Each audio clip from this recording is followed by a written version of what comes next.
ओए साला, अबे कितने लालची हो गए हैं बे ये लोग। क्या हुआ?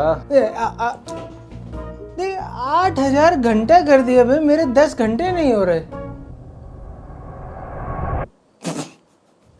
तेरी साले। हाँ, तो अगस्त 10, 2026 अगर मैं किसी नए क्रिएटर से पूछता कि क्या आप क्या डरे हुए, ये बताइए। आप डरे हुए हैं परिवार के साथ? पूरा परिवार डरा हुआ यार। मौत से किसको डर नहीं लगता? मेरे को जिंदगी में सिर्फ एक ही चीज से डर लगता था, मौत से। लेकिन डरने की बात है, पर इतनी नहीं जितनी बताई जा रही है। अब जरा समझो, YouTube के वीपी अमजद हनीफ का कहना था कि पुराने बार की वजह से लोग महीने के बस कुछ कौड़ियां ही कमा पाते थे, जबकि नए बार से वो इंश्योर करेंगे कि रियल मनी क्रिएटर्स कमा पाए। And we had a case where if you had only a few thousand views, you might have a few cents for that month. And instead, we'd like to design the program in a way where it rewards creators who are leaned in, who are driving views and engagement. लेकिन कोई भी platform 8 साल बाद अपना पूरा creator agreement change नहीं करता ऐसे। इसके पीछे 3 स्ट्रक्चरल रीजंस थे। 1 साल पहले यूएस के प्री इलेक्शंस के दौरान डोनाल्ड ट्रंप जो रोगन के साथ पॉडकास्ट करते हैं, जिसकी लेंथ करीबन 3 घंटे थी और 62 मिलियन व्यूज इस पे करंटली हैं। चलो समझने वाली बात है कि डोनाल्ड ट्रंप थे तो हो सकता है ऐसे व्यूज आ भी जाएं, कोई बड़ी बात नहीं है। लेकिन यही वो मोमेंट भी था जब यूट्यूब को लगा कि हमें पिवट करना चाहिए, क्योंकि यार हम सब जानते हैं कि 3 घंटे का पॉडकास्ट कोई मतलब ऐसे ही नहीं देखता है यार, चलते फिरते, चाहे वो कितना भी बड़ा इन्फ्लुएंशियल इंसान हो, वो भी अनएडिटेड रॉ फुटेज, सिर्फ टॉकिंग हेड, बहुत मुश्किल होता है। हर कोई ये नहीं करता। लेकिन उसी सेम विंडो के दौरान YouTube के सीईओ नील मोहन कहते हैं, YouTube नंबर 1 रैंक प्लेटफॉर्म बना जिसको लोग टीवी पे देखना पसंद करते हैं, खास करके यूएस में। और यही चीज इस क्राइटेरिया को लाने का सबसे बड़ा रीजन भी बना आगे जाके। हम बताता हूँ कैसे।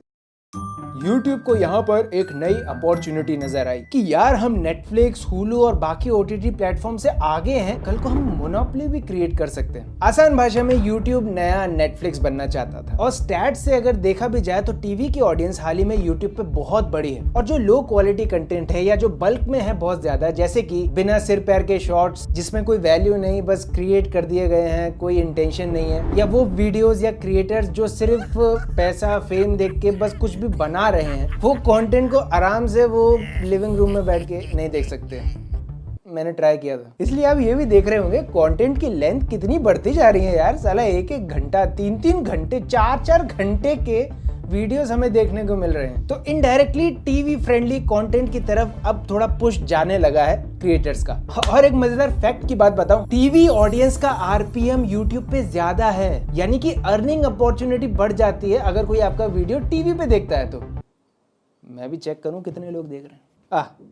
ठीक है, बढ़ गए। तो इनडायरेक्टली YouTube ये कहना चाह रहा है कि तुम टीवी फ्रेंडली कंटेंट बनाओ, क्योंकि हमें टीवी का मार्केट और ग्रैब करना है, जिससे तुम्हें भी फायदा होगा और एडवर्टाइजर्स भी हमें ज्यादा पैसा पे कर पाएंगे। पर टीवी फ्रेंडली कंटेंट मतलब क्या? मतलब हर कोई थोड़ी ना एजुकेशन और डॉक्यूमेंट्रीज वीडियोस बनाता है। टीवी फ्रेंडली कंटेंट का यहाँ मतलब है कि यार एक ग्रुप ऑफ पीपल जो है साथ में चिल आउट कर सके, या कुछ एंजॉय कर सके, या इवन उससे कुछ सीख सके, लेकिन वो टीवी पे थोड़ा ऑप्टिमाइज लगना चाहिए। जैसे कि अगर हम एवीटीवी की बात करें तो उनके वीडियोस टीवी पे अगर आप देखोगे तो बहुत अलग दिखते हैं। वही सिलिकॉन्स के वीडियोस भी अगर आप टीवी पे देखोगे तो बहुत अलग लगेंगे, प्रीमियम लगते हैं। वो फॉर्मेट ही ऐसा है जो टीवी पे और अच्छा लगे। लेकिन इसका मतलब ये नहीं कि सिर्फ टीवी के लिए कंटेंट बनाया जाए, और इससे आपकी कैमरा क्वालिटी से भी कोई मतलब नहीं। आपका कंटेंट हर फॉर्मेट, हर स्क्रीन पे देखा जाना चाहिए, जिसमें टीवी भी है। अब इससे क्या हुआ, शॉर्ट क्रिएटर्स के लग गए। शॉर्ट्स की पॉलिसी तो ड्रास्टिकली चेंज हुई है। 10 मिलियन से अब 20 मिलियन तो आपको करने ही पड़ेंगे 90 दिनों में। बल्कि अगर किसी का मोनेटाइज्ड शॉर्ट चैनल भी है तो उसको मोनेटाइज रखने के लिए, उससे पैसा कमाने के लिए 10 मिलियन व्यूज हर 90 डेज में चाहिए ही चाहिए। तो यानी अगर टेक्निकली देखा जाए तो 2,22,000 व्यूज हर दिन आने चाहिए 90 दिन तक लगातार, तो आप वहां से अर्निंग कर पाओगे।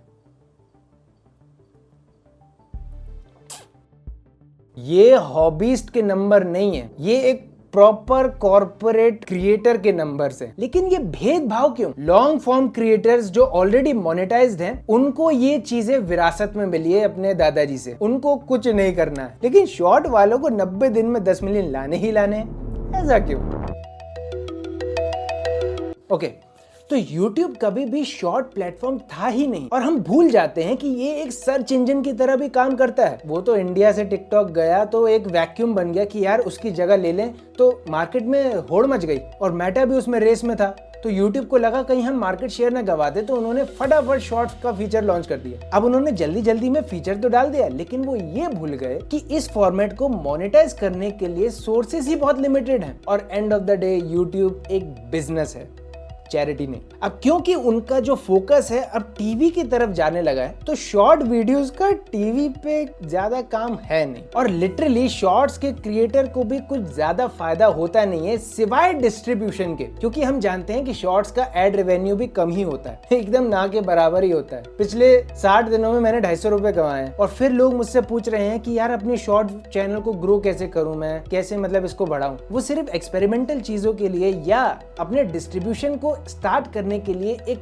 तरीका हो सकता है, उस पे आप पूरा YouTube का गेम खेल नहीं सकते इन द लॉन्ग टर्म, ये बात तय है। और ये मैंने अपनी इस वाली वीडियो में थोड़ा एंड में बताया था कि क्यों ऐसा है। आपको वहां क्वांटिटी से खेलना पड़ेगा जो कि बहुत मुश्किल होता है और YouTube को भी ऐसा कोई बहुत बड़ा फायदा नहीं हो रहा है, एडवर्टाइजर्स ज्यादा खुश नहीं दिखते और इसीलिए हाल ही में शॉर्ट फॉर्म कंटेंट और लॉन्ग फॉर्म कंटेंट की ऑडियंस में जमीन आसमान का फर्क है। जिसको क्विक अटेंशन और डोपामिन चाहिए तो वो शॉर्ट वीडियोस देख लेता है, जिसको डेप्थ चाहिए कंटेंट में, वैल्यू चाहिए तो वो लॉन्ग फॉर्म की तरफ भागता है। और एंड ऑफ द डे हम सब जानते हैं कि ब्रांड्स को डेप्थ और वैल्यू पसंद है तो वो रिटेंशन की तरफ ज्यादा इंक्लाइन रहते हैं और रिटेंशन आपको एक ही जगह पे मिलेगा, वो है long form content. No rocket science. अब YouTube के लिए ये तो यार एक बड़ा नाइटमेयर हो गया कि साला शॉर्ट क्रिएटर्स को भी नहीं निकाल सकते और लॉन्ग वालों को यार फिर दिक्कत भी नहीं होनी चाहिए, क्या किया जाए। तो उन्होंने तीसरा मोनेटाइजेशन का तरीका निकाल दिया, जिसके बारे में लोग ज्यादा बात कर क्यों नहीं रहे, मुझे समझ नहीं आ रही।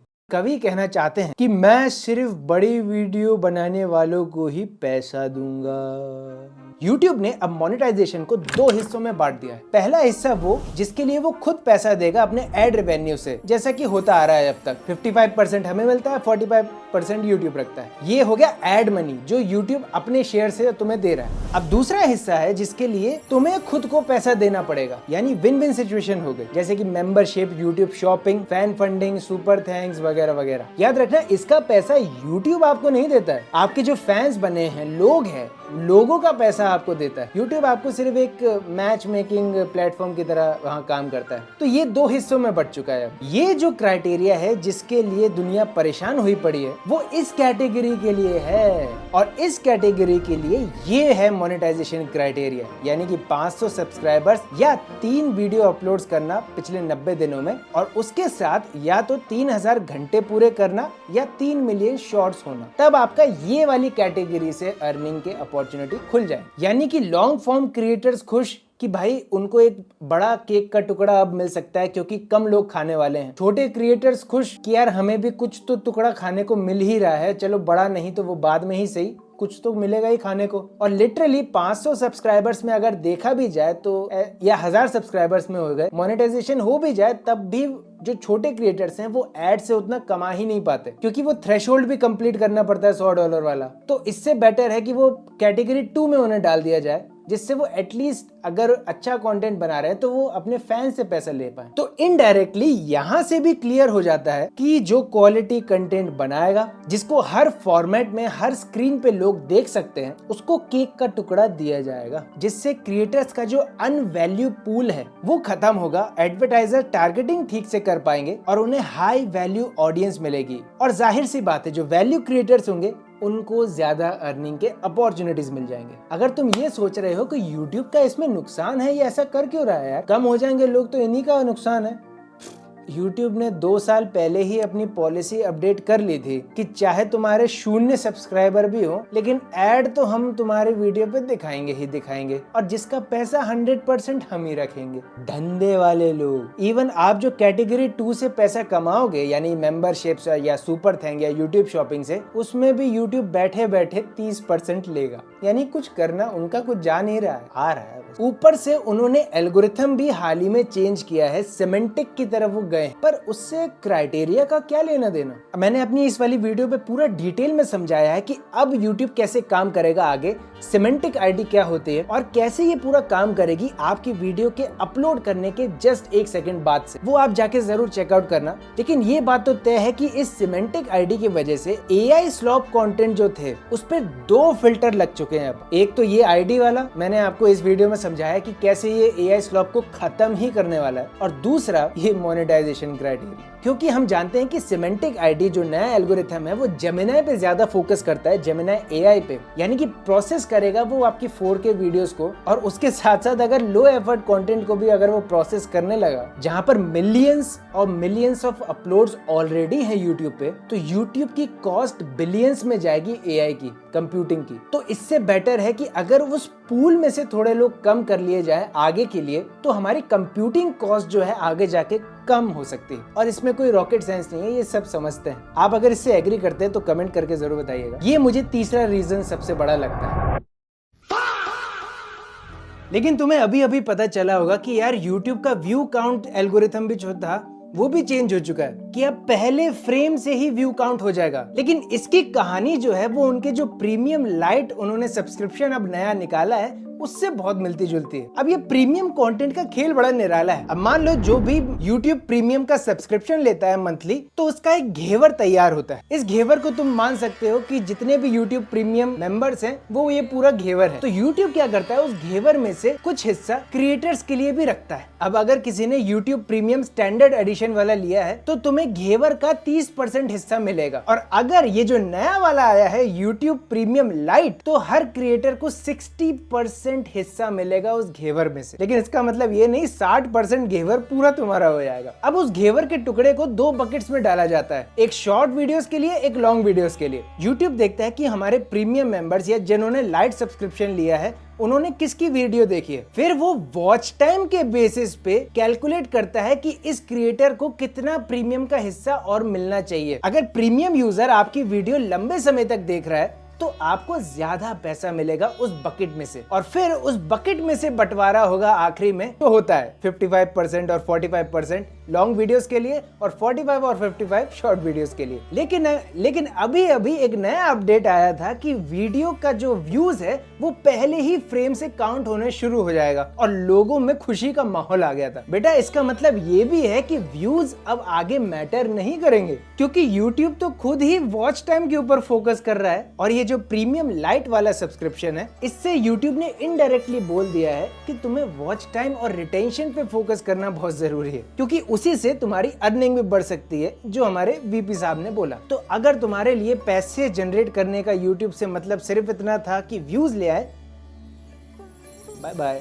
और इसीलिए भी इनडायरेक्टली ही सही YouTube ये हमें कहना चाह रहा है कि अब तुम अपनी वीडियोस को एज एन बिजनेस की तरह देखो, और अब रियल बिजनेस की तरह देखो। क्योंकि अगर तुम्हारा वीडियो वैल्यू नहीं दे रहा है तो तुम कैटेगरी 2 से भी कुछ नहीं कर पाओगे। कैटेगरी 2 से पैसे कमाने के लिए तो तुम्हें पूरी अपनी ताकत लगानी पड़ेगी यार, क्योंकि YouTube वहां तुम्हें कुछ दे नहीं रहा है। तो यानी अब क्रिएटर से हम क्रिएटरप्रेन्योर बनते जा रहे हैं। अब बात आती है कि वर्स तरीके कौन से हैं 8000 घंटे पूरे करने के, और जो 80% लोग मान के भी चल रहे हैं कि ऐसे ही हो पाएगा।